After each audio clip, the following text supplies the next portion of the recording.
con này ơi bro Ví dụ đây này.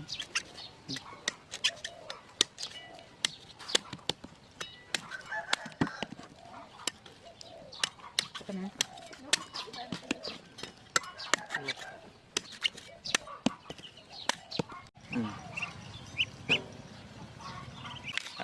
chật lẻ thọt thì mơ bom bồn đem tuần trẻ ai mơ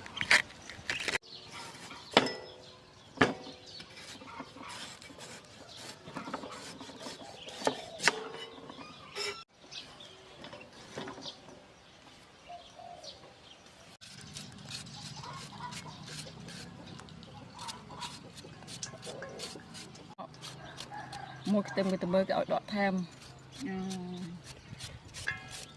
Đọc thì tìm riêng họ gọi đoạn thèm Thì cái tham bị ọc thì có lư lô kì.